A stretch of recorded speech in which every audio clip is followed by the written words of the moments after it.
Good morning, all of you. Welcome to Success Mantra by Jay Malik. Today, we will discuss check payment, bearer check, order check, blank check, and mutilated check, and also cancel check. 5 type के check discuss करेंगे. पिछले हमने 4 type के in part 2 में, part 2 जो video बनाया था उसमें 1 से 4 टाइप के हमने उसमें चेक्स डिस्कस किए थे. तो इन कंटिन्यूएशन ऑफ दैट 5, 6, 7, 8, 9 ये अभी डिस्कस करेंगे. इसमें बियरर चेक सबसे पहले है. बियरर चेक क्या होता है?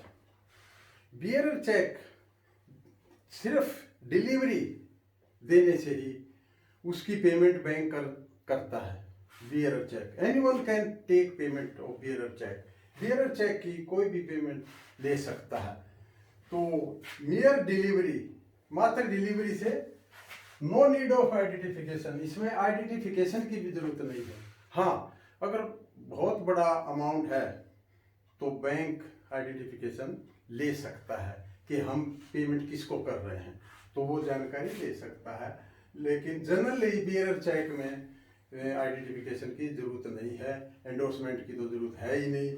और ये जो है थोड़ा रिस्की है, क्योंकि अगर चेक गुम हो जाए इसकी पेमेंट कोई भी व्यक्ति पेमेंट ले सकता है, कैश करा सकता है. तो बियरर चेक की ये एक है कि इसमें पेमेंट किसी के भी हाथ लग जाए चेक तो ले सकता है. तो यहाँ पर ये रिस्की है. ये बियरर चेक दिया क्यों जाता है?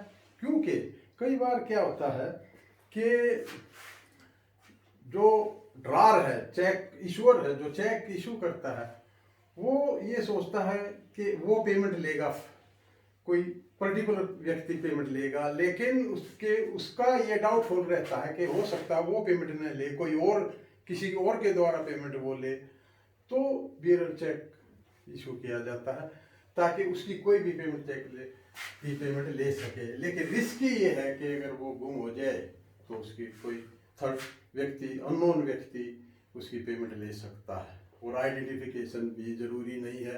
तो bank is discharge from his duty if bearer cheque is paid anyone. किसी को भी पेमेंट चेक करते तो बैंक की जिम्मेवारी नहीं है.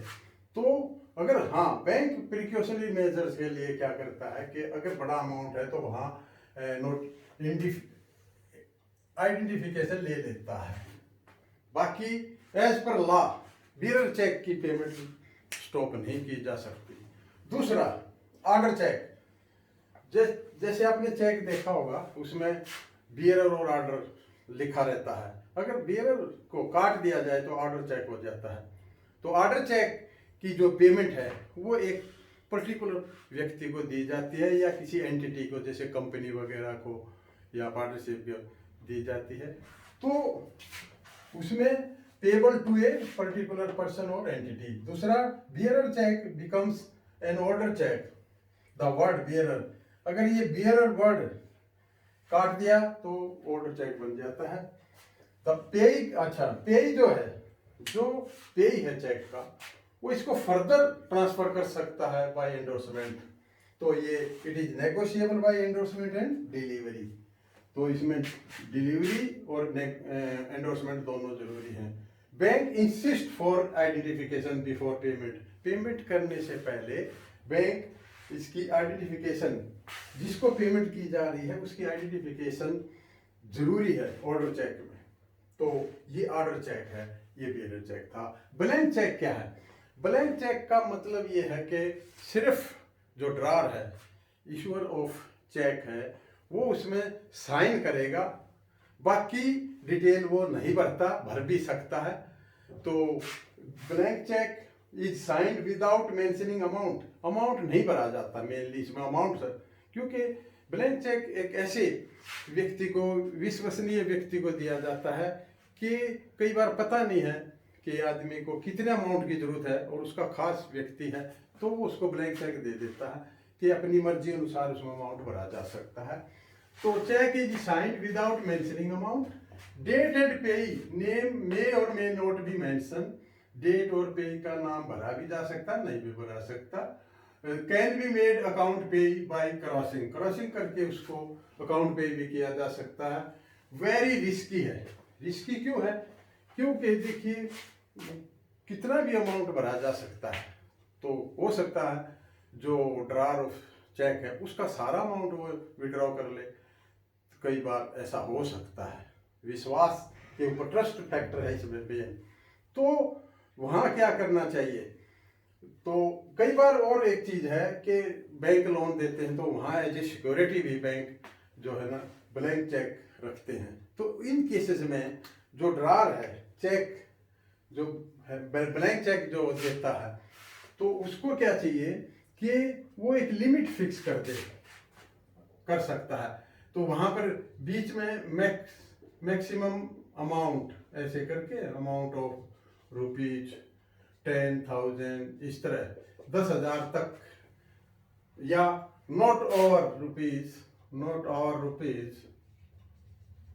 10,000 इस तरह 10,000 से ज़्यादा नहीं एक लिमिट फिक्स की जाती है टू सेफर साइड, ताकि ज़्यादा अमाउंट इससे ज़्यादा अमाउंट वो ना भर सके।